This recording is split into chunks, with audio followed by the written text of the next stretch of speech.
We are going to continue right now with part 2 of this Kundalini discussion. And again, just a little input. I was meditating the other evening, and I couldn't understand why the energy was pumping in through the top of my body, by the nape of my neck, and then going down and radiating throughout. And then I happened to look something up in Raw, and it talked about this in the raw material. So we did 49.5 previous episode. Here's part 2 on the energy signature of the Kundalini. 49.6, Jason, please open it up. What process would be the recommended process?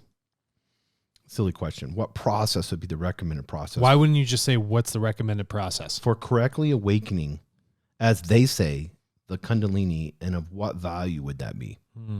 I like the recommended process because that's real specific. Yep. And then I like that he said, what value would that be? Yeah. Is there value in doing this, in this process that you would recommend regarding this energy? Ra, I am Ra. The metaphor of the coiled serpent being called upwards is vastly appropriate for consideration by your peoples. I went to Morocco some years ago, and for the first time ever, I saw a black king cobra. And, you know, the guy has the flute, and it follows the flute back and forth. It sat in a coil, and it moved itself up. Came out of the coil. Essentially that base. If you look at a pyramid, you got the base, and then it moves itself up into that point. There's geometry to it, right? So the metaphor of the coiled serpent being called upwards is vastly appropriate for consideration by your peoples. This is what you are attempting when you seek. So, all this energy is sitting there at the base. Raw energy. Creational energy is packed in right there. Now, when we seek, we look to evolve. We want to understand. We want to integrate. We have to bring that upwards. But the seeking is very important. Jesus said that too. He said, you know, if you seek, you will find. He said, you will find. No one else. You seeking. So there's a whole aspect of seeking. And I think a lot of people are seeking for things in their lives. And they don't understand that the seeking process is a good process because it's an evolutionary growth. You may go off on a tangent and you may be off the path a little bit. Yeah. But that self-awareness will bring you back. And we'll explain that here. But that self-awareness will be back. But if you're not seeking, then you have gone it like you've talked about this, how like a stagnant pond looks. You know, there's no movement, there's no growth. It's just algae covered, stinks. Yeah, it's acidic. All those other things. So seeking. I don't want people to think like, because people I think can get discouraged because they're like, oh, I'm doing this wrong, or oh, I'm doing this wrong. There's no wrong in seeking. When you seek, you create movement. Yes. There's an agitation. You create tension. You allow energies to move. You allow that friction, action, interaction, cause and effect, these natural laws of these things, these primordial, based laws to function. Did you see the size of that bird? I'm looking outside. There's these 2 huge birds just flew by. I think they're perched right there. That you allow this energy to work with one another, right? But through that seeking, through that movement, you can unlock it. When a snake stays coiled, right? A serpent is coiled. The energy is stagnant, but using the power of that coiling allows them to move, whether it's forward as an energy or standing upward. So then Ra continues. This is what you're attempting when you seek. There are, as we have stated, great misapprehensions concerning this metaphor in the nature of pursuing its goal. Like I said, with Tantric and Kundalini yoga systems, their only goal is from the physical sense to move the raw sexual energy up into the mind to release some sort of DMT method, right? They think that it sits in the spinal cerebral fluid and that they can move that energy upwards. So not only do you have to be celibate so that you can generate tons of that energy, then you have to figure out how to control it strictly physically. Well, it's so funny too, because they have these practices where I think there's a Chinese energy with this too, where they have these practices where you can't have orgasms. Yeah, but they're not realizing, like you had talked before. That's a Buddhist practice. Yeah, that's where you have talked before. Is there's a releasing, so that you eat food. Of course, you're going to use the restroom. Yeah, I mean, sexually, there's that release. You've got to have a release. These things have to happen. The energy has to move. You need to allow that flow that affords the balance. So then this continues.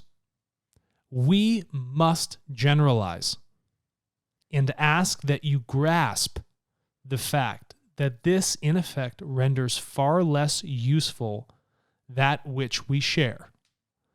Because they had asked Kundalini, what is the value of it? They said, your idea of Kundalini, the physical use of it, all those other things, we ask that you grasp it in a general sense, but it lacks real value in what it really means. However, as each entity is unique, generalities are our lot when communicating for your possible edification. They say we will speak in generalities because this goes to a general audience and people receive things in different manners.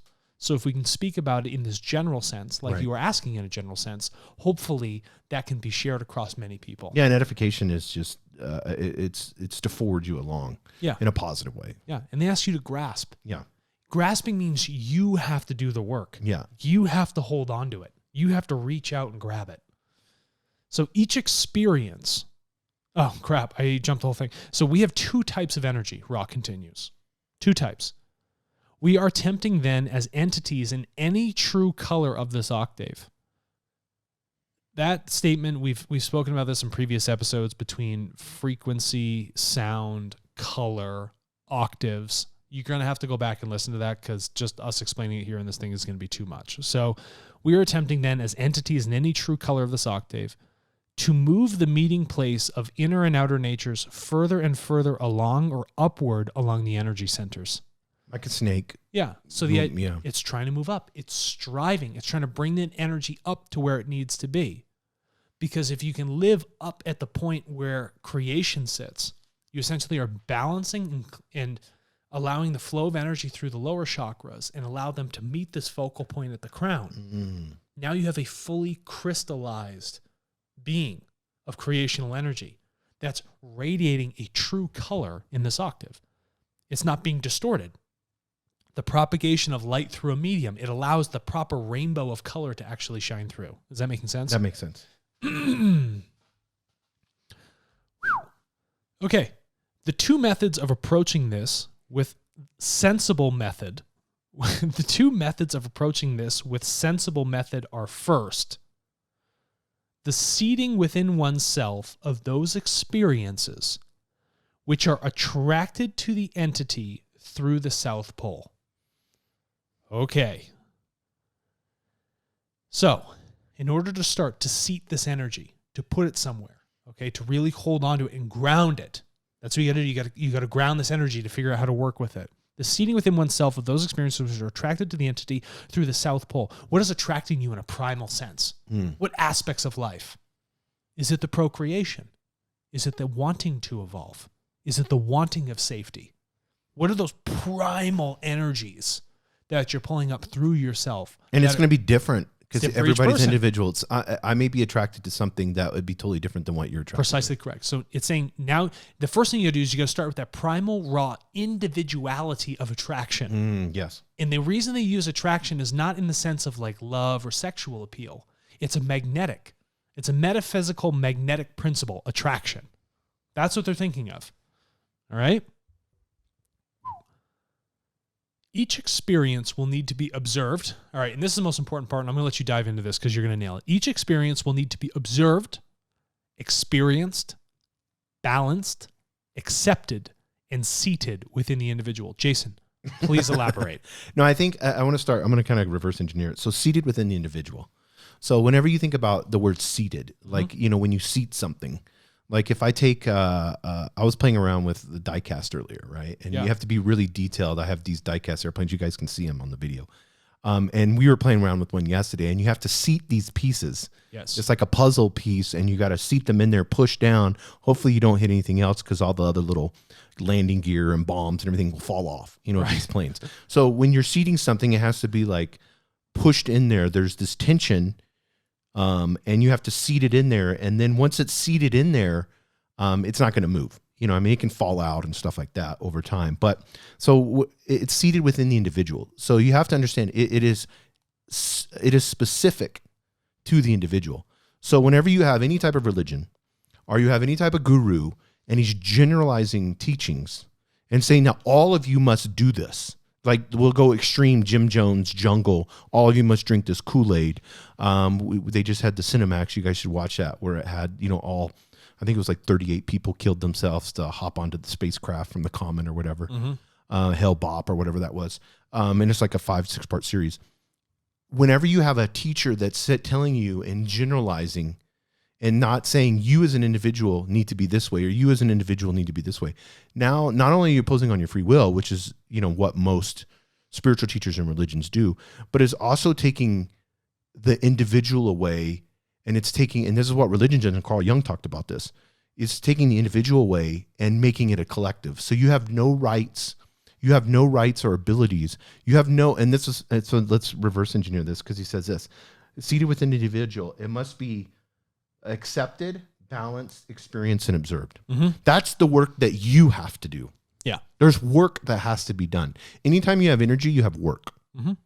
And so this is a process of you. So that experience, that individual experience that you had, maybe it's rudimentary in the beginning, like for me, and my spiritual experiences in the very beginning were through the Bible and Jesus and not fully understanding that, but that was the experience that got seated in me.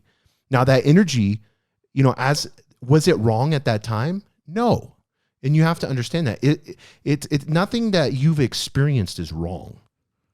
It's just a matter of looking at it under this ability of self-awareness to say, if I observed it and I'm self-aware and I begin to understand creational laws, then I can look at that and say, oh, okay, this does not align with my real self.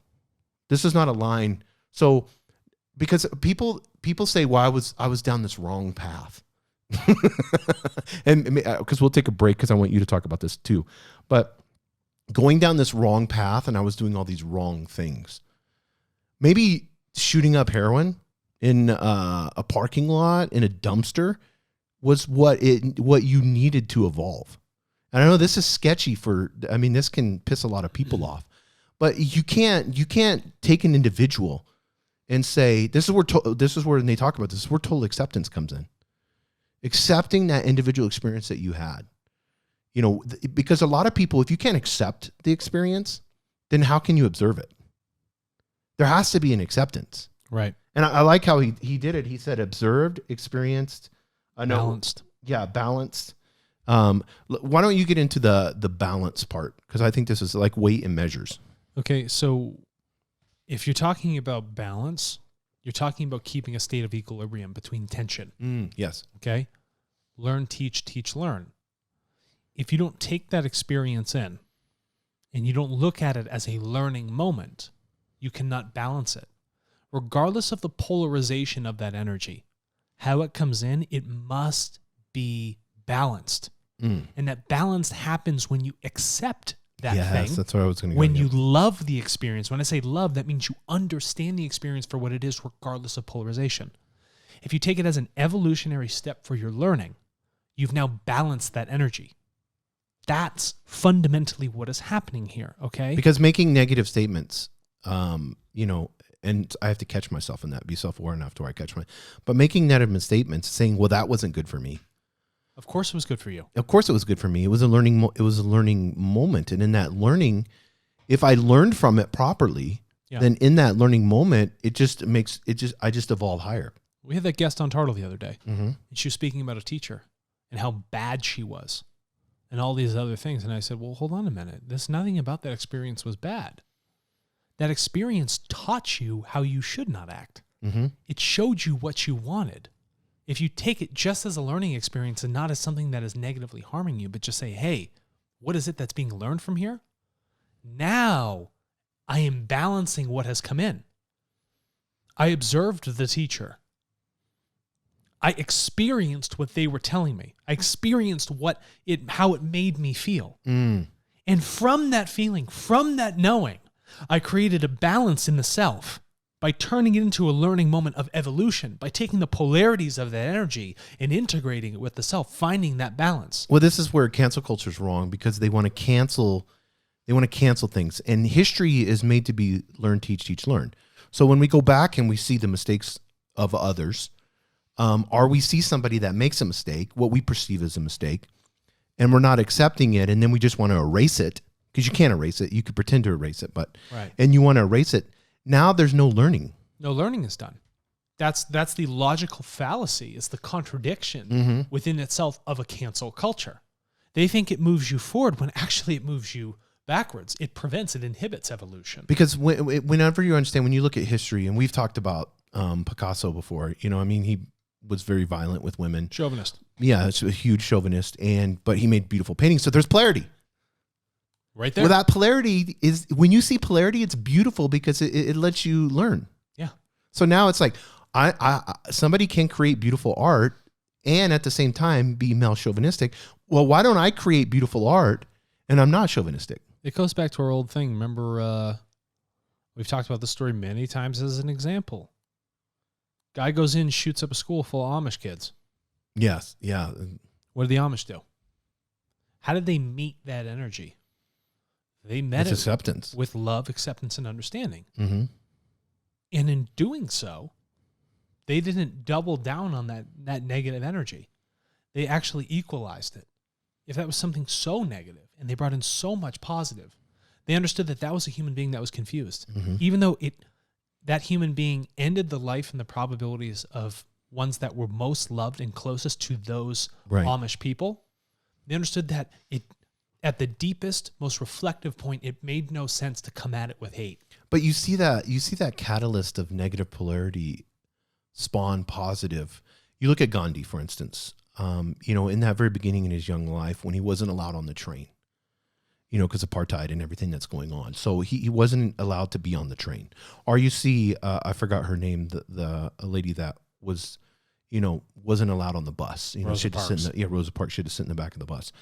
Those are learning lessons, and they bring a catalyst a lot of times, depending on how they're met. It's like Martin Luther King Jr., he's like, we're going to kneel and pray and show nonviolence and love. When there's canine dogs, German Shepherds being released on them and shot with water. Yeah. And there's just all this hate, there's these police officers and they're full of hate. And, there's these people yelling at them and calling them, the N-word and just doing just so much hate. And then they're sitting there calm in a meditative practice. Yeah. Showing love. And that changes the world. It does. Think about the impact. You're still talking about him. It's May 4th, 2021. Yeah. You're still talking about him. Yep. That happened 50, 60 years ago. Mm-hmm. That's incredible. That's the power. That's the everlasting aspects of those truth. All right. So for each experience will need to be observed, experienced, balanced, accepted, and seated within the individual, not within the group. Oh my God. The next sentence. Go ahead. I know. The next one slaps. Hashtag slaps, dude. As the entity grows, not shrinks, not dissipates, not de-evolves, okay? As the entity grows in self-acceptance. Okay. Think about this. So, observed, experienced, balanced, accepted. In the previous sentence, 3 other stages are occurring before acceptance. So to have self-acceptance, you need to observe yourself. Mm-hmm. You need to experience the actions and the thoughts, and you have to balance those things. And after doing so, you now have self-acceptance. But when you experience and accept that experience, and then you observe it, it creates self-acceptance because you have an understanding. Naturally. Yeah, naturally. It's organic. It's not. So you can look at yourself and, some people look at themselves and say, you don't know my mind. I'm so fucked up. And it's like, try me. Yeah. Try me. I think it would solve the world if we could just read everybody's mind. Yeah, try me. Because then everybody would just shut the fuck up. Yeah, they would. If I could walk up to you and just read your mind and you could read my mind, you'd be like, oh, wow, you're just as fucked up as I am. Yeah. Okay. We're all a mess. Yeah. There'd be so much acceptance and in self-acceptance. So as the entity grows in self-acceptance and awareness of catalysts, okay, awareness of catalysts, your awareness of cause and effect. That's what it's talking about, okay? Your awareness of catalysts, the location of the comfortable seating of these experiences. Use the word seating twice. Seated, where it sits, where it rests, where it lies, okay? The comfortable seating of these experiences will rise to the new true color entity. The more you find self-acceptance, the more awareness of the catalyst, the more of your understanding of creation, self, your aspects within creation, your polarities, right? That will allow the vibrancy of color, the resonation of self from here, from the inner to the outer, to truly shine through, to become something that isn't muddled, by darkness. It allows light to propagate through properly. Look at this next sentence. Oh my God, bro. It's like every sentence is like... Just those words right there. I'm going to say this, and then I'll let you talk about it. The experience, whatever it may be. Just stop right there. We could talk our entire lives. Done. You and I could have a conversation just about 1, 2, 3, 4, 5, 6. About 6 words that didn't even finish a sentence. It's just the beginning. Mm-hmm. The experience, whatever. It doesn't matter. Anything, regardless of polarization. The experience itself, physical or non-physical, thought or unthought, acted or unacted upon. The experience, okay? Whatever it may be. Not maybe as one word, whatever it may. The choice of its thing, it being what it is. But that's acceptance, though. That is acceptance. It's like, this is what I experienced. This is the reality of it. I've observed it. This is the reality of it. So now, but we talk about this all the time. In understanding it as that experience and understanding it completely, now there comes, and he's going to get into this, now there becomes a responsibility with it. But he's going to explain the color on it. Go ahead and do that. And so the experience, whatever it may be, will be seated in red ray and considered as to its survival content and so forth. There's so much going on here. The experience sits in my red ray. Primal energy, my survival. How I understand this experience and integrate it will define my evolution, my course of life going forward. My choice of acceptance will determine the ability for my survival and the survival of that experience. Are you reading the next line? No. That's exactly what it's saying. I'm not even reading it. I'm looking at you. I know. You can look on camera if you want proof. You literally just said the next line. Oh, this is great. Man. Each experience will be sequentially understood. Why the word sequential? Everything has a perfect linear progression of cause and effect. One thing cannot happen before the other. It can't. Something else has to happen in sequence first. But you have the responsibility of that sequence. That's for you. So Gandhi could have got pissed off and then created a war and met negative with negative. Right. But instead, he decided to make positive with that. So, and everyone else, because people need to understand that it's your experience for you as an individual. And I mentioned that earlier. It's also your responsibility in the way that you handle that experience. Right. And how can you transform that experience into a teaching moment? You've learned from it. Now it's time. A higher being is being able to teach from it. I feel like I have so much fucking cranial pressure going through this.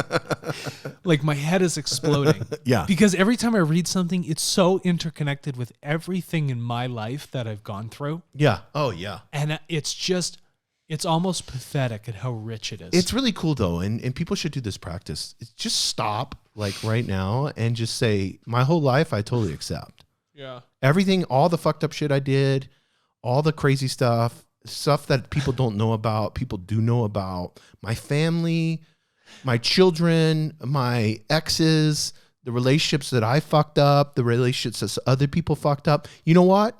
I'm going to just accept it all. How much freedom and peace is there in that? I know. It's so beautiful. I'm laughing because it makes everything, all these trivial problems we talk about, seem absurd. It does. It makes everything seem like just a waste of life. Oh, how much energy? Let's use the word energy. How much energy was wasted last year with COVID and elections? How much collective energy was wasted? So much. How much could that energy be used for climate stability? That same energy, if everybody would have pumped up on social media and took pictures of rainforests being cut away and ice being melted at a rapid rate, if everybody would got involved in all these different places and put pictures out, made memes about that, and brought huge amounts of awareness, collective awareness to what is happening with the planet, because we only have, it doesn't matter who the president is, we only have 50 to 70 years left. All that energy could have been used in a positive way. Yes. But instead we took these experiences and we got to the point to believe some bullshit cue. We don't even know what that is. Don't start. Don't start with me, dude. And then we're running, and we actually took over here in America. We're idiots. And we actually took people's free will in our building the Capitol, which shame on them. I mean, we have a military industrial complex and they were able to get in there.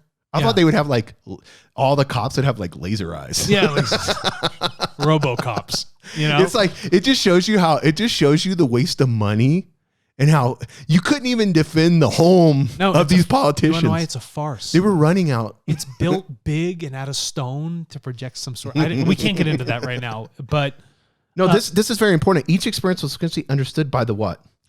By the growing. Not shrinking, not dying, not withering, by the growing and seeking mind, body, spirit complex in terms of survival. Then, this is evolution. In terms of personal identity. Okay, so what is it? There's so much going on here. It's moving at that point. The coiled serpent is moving up. The energy, the understanding, the experience. It starts with survival. Right. And then it's going to move itself up to the next chakra center. Personal identity. Orange area. Okay? The orangish yellow area. Then in terms of social relations. Green. Love. Our understanding of one another. Okay? Then in terms of universal love. Then in terms of how the experience may beget free communication, throat chakra, how we speak the truth, free communication. Then in terms of how the experience may be linked to universal energies, that happens here in the third eye. And finally, in terms of the sacramental nature of each experience, every thought, every experience, every act of seeking starts from here and moves its way up through and into the crown every single time. Well, he just went into mind, body, spirit right there. So in each of those mind, body, spirits, there's, to make it more practical, in that experience, you're learning, you're not just learning like in the mind, you're learning in the body and in the spirit. It's evolving it's that survival, that evolving is learning in all three of those. Yes. So whatever horrific experience you had, or you perceive it as being horrific, or whatever great experience you've had, all of those have an influence on the mind, body, spirit complex. Right. And to learn more about that influence, we got to come back for part 3.